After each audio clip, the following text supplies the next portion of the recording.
तो अगला टॉपिक है वो है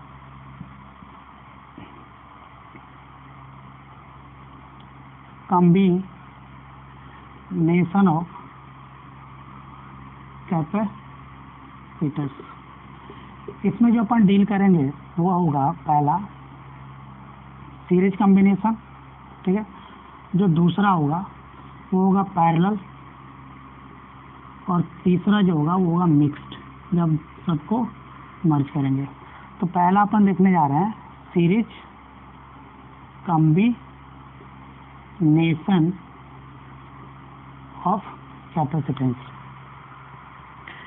देखो, मान लो एक कैपेसिटर, दो कैपेसिटर, तीन कैपेसिटर, ऐसे ऐसे बहुत सारे कैपेसिटर्स लगे हुए हैं। इसको मैंने एक सेल से कनेक्ट कर रखा है जिसका पोटेंशियल V है। ये C1 है, ये C2 है, ये C3 है और Cn है। इसके अक्रॉस जो पोटेंशियल है वो V1, V2, V3, इसके अक्रॉस Vn। यहाँ तक कोई दिक्कत? यहाँ तक कोई दिक्कत नहीं हुआ। अगर मैं बोलूँ कि इससे Q चार्ज फ्लो हो रहा है तो कि ये Q चार्ज सबसे फ्लो हो रहा होगा। तो सीरीज कॉम्बिनेशन में अपन देखे हैं, बच्चों, तो क्या आ रहा है इन सीरीज कॉम्बिनेशन Q जो है वो सेम है फॉर ऑल एलिमेंट, ठीक है। V जो है वो डिफरेंट होगा जब C डिफरेंट हो, मतलब कैपेसिटेंस की वैल्यू डिफरेंट हो। V जो है हर एक के क्रॉस पोटेंशियल सेम होगा, वो अपन बाद में देखेंगे। V सेम होगा जब C की वैल्यू सेम होगी। यहाँ तक कोई दिक्कत? यहाँ तक कोई दिक्कत नहीं है।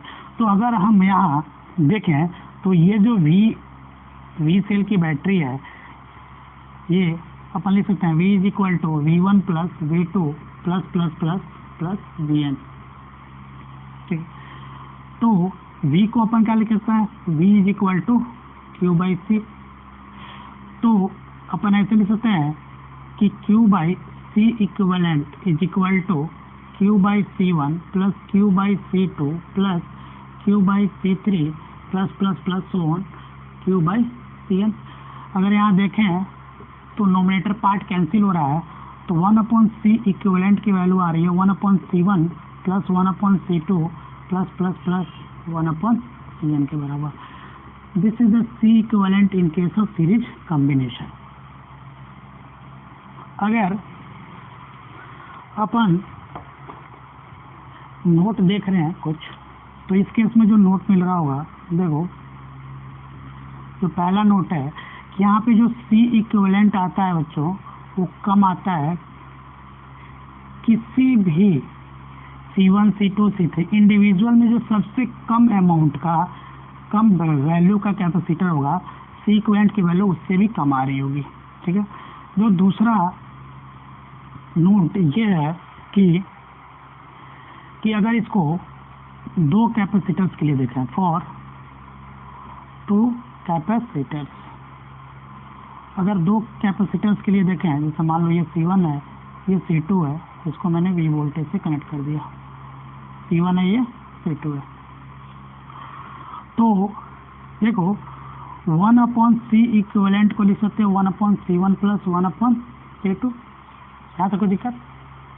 मैंने C1 C2 लिख दिया, बाकी दो ही कैपेसिटर था।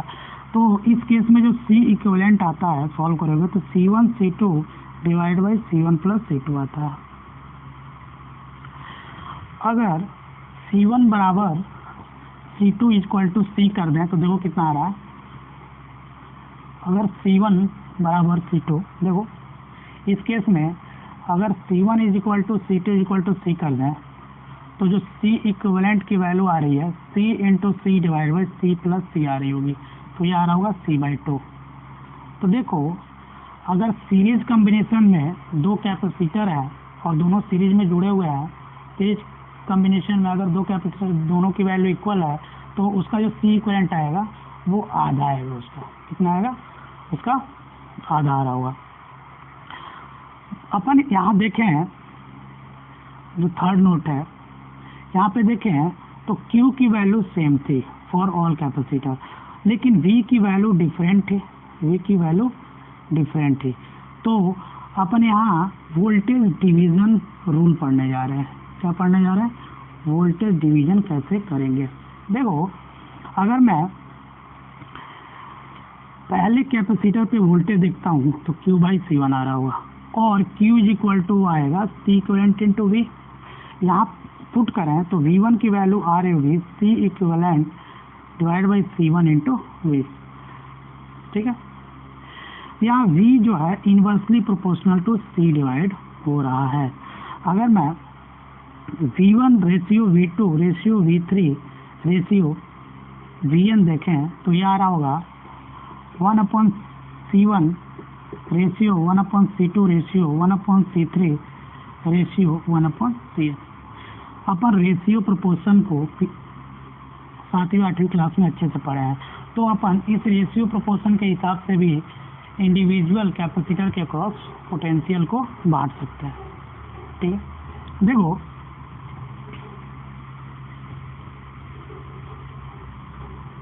अगर इसी केस में n आइडेंटिकल कैपेसिटर हो, तो इसी केस में अगर n आइडेंटिकल कैपेसिटर लगे हो, देखो सबकी वैल्यू C है, जैसे मान लो n आइडेंटिकल कैपेसिटर लगे हुए हैं और सबकी वैल्यू सेम है, C। ठीक है, इसके क्रॉस मान लो V1 पोटेंशियल V2 और इसके क्रॉस Vn। तो जो V1 is equal to V2 is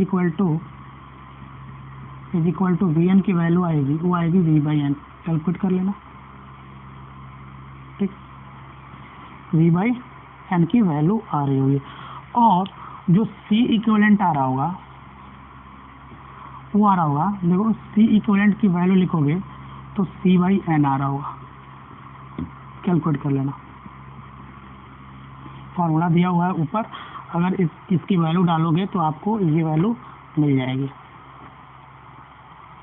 देखो जो 5वां पॉइंट है वो ऐसा है, इस पे कभी कभी सवाल पूछ लिया जाता है कि सीरीज में ऐसा कैपेसिटर जुड़ा हुआ है। देखो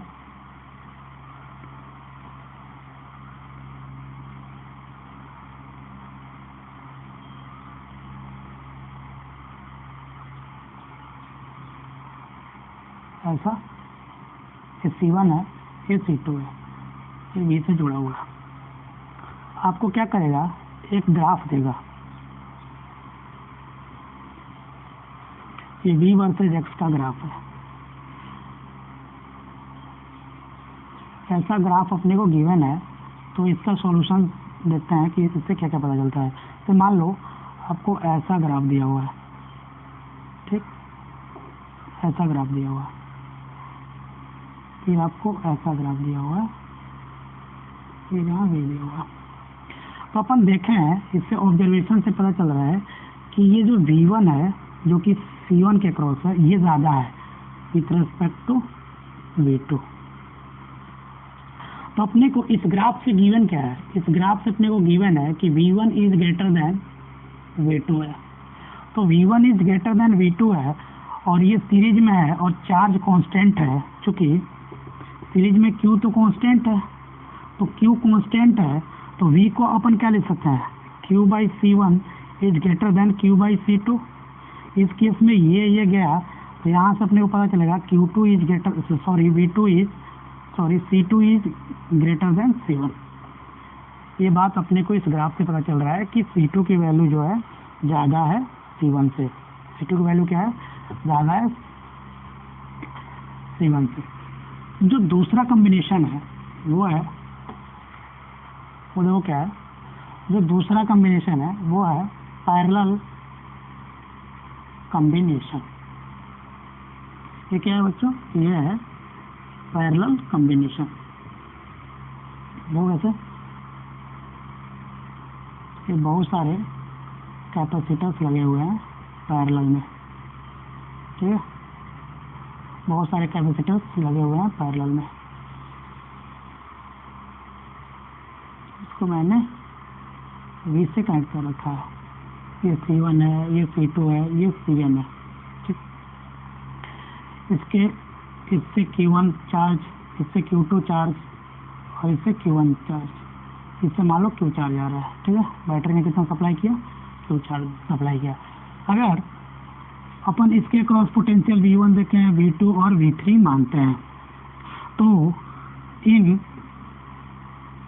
इन पैरेलल कॉम्बिनेशन अपने को देखो क्या पता चल रहा है कि जो V1 = V2 = Vn है वो V के बराबर है। मतलब V जो है इस केस में सेम है। तो ऐसा अरेंजमेंट जिसमें potential difference across each element अगर सेम है बच्चों, तो उसको अपन बोलेंगे पैरेलल अरेंजमेंट उस एलिमेंट का। यहाँ पे एलिमेंट का है क्या है, एलिमेंट जो है वो कैपेसिटर है, तो ये पैरेलल अरेंजमेंट होगा। लेकिन अपन देखें हैं तो Q जो है वो डिफरेंट है। Q डिफरेंट होगा क्यों, क्योंकि यहाँ पे C डिफरेंट है। ठीक, Q सेम होगा जब C सेम होगा, मतलब कैपेसिटेंस की वैल्यू सेम हो जाए तब। ठीक है, तो अगर यहाँ अपन देखें तो जो चार्ज Q सप्लाई हुआ बैटरी से वो डिवाइड हो रहा है हर एक एलिमेंट में। देखो तो अपन इसको देखें तो Q supply = Q1 + Q2 + Q3 ++ so on Qn। तो Q को लिख दो C equivalent × V = C1V + C2V + C3V + so on CnV। यहाँ से देखो V कैंसिल, वोल्टेज कैंसिल हुआ, तो C इक्विवेलेंट की जो वैल्यू आ रही है वो आ रही है C1 + C2 + C3 ++ so on।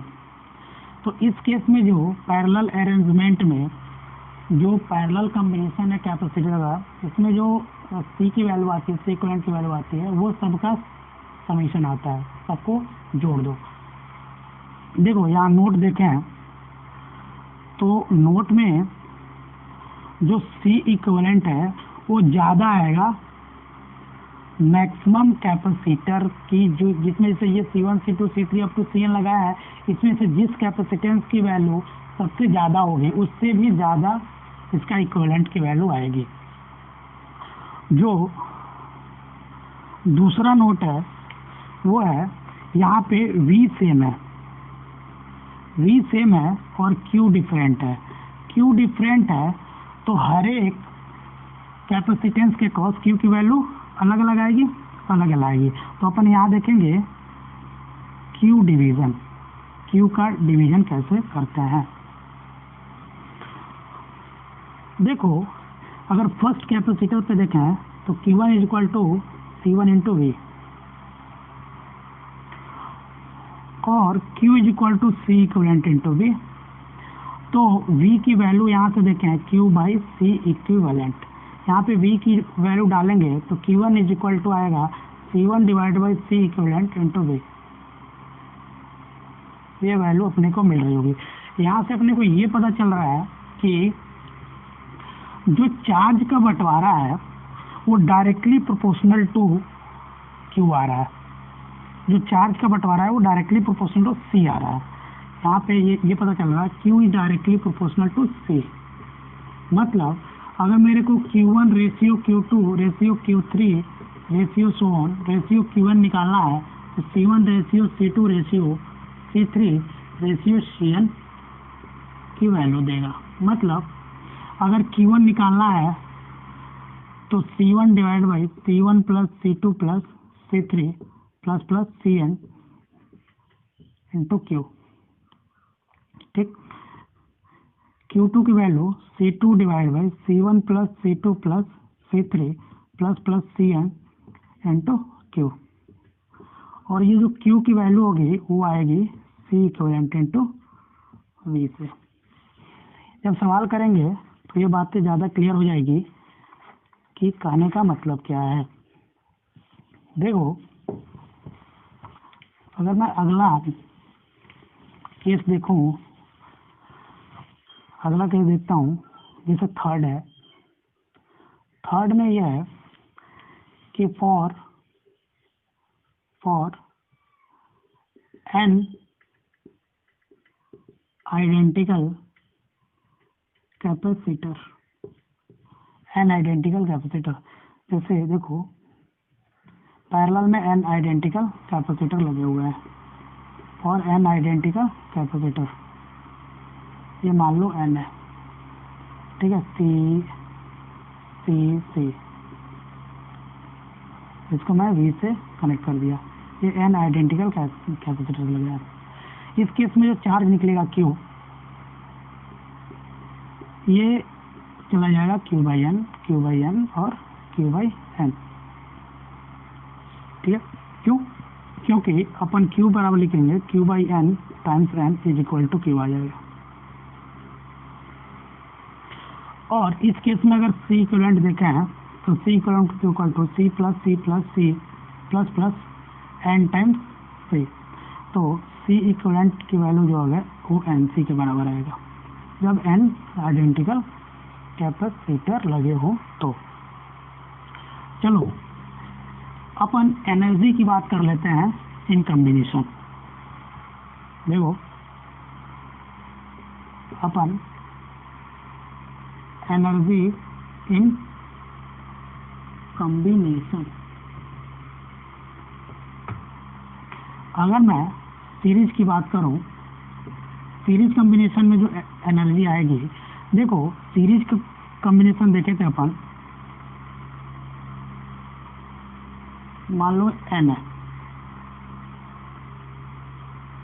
ये वी है, इसमें क्यू सेम था, ये C1 था, ये C2 था, ये C3 था।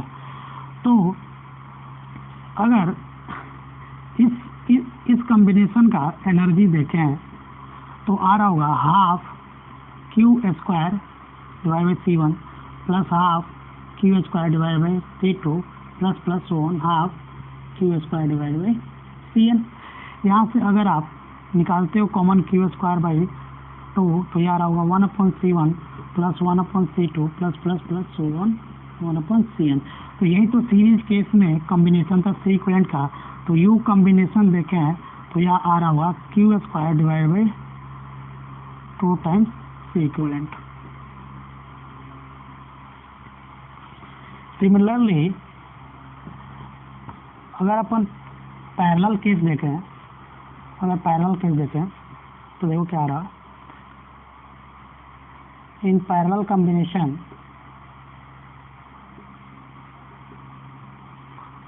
जो मिल रहा होगा वैल्यू वो देखो कितना आ रहा होगा। जैसे मान लो ये पैरेलल में मैंने एन कैपेसिटर्स जोड़ दिया और इसको वी वोल्ट से जोड़ दिया, ठीक है। ये C1 है, C2 और ये CN है। तो अगर U कॉम्बिनेशन देख रहे हो तो देखो कितना आ रहा होगा, half C1 V square plus half C2 V square, क्योंकि सब पे पोटेंशियल सेम है, ठीक है। तो half C3 V square plus plus one plus half CN V square. यहाँ हाफ वी स्क्वायर कॉमन करोगे तो C1 plus C2 plus plus plus CN आ रहा होगा। अगर इस केस में U कॉम्बिनेशन देखोगे तो देखो कितना आ रहा होगा, half C equivalent into V square. ये वैल्यू आ रही होगी एनर्जी की।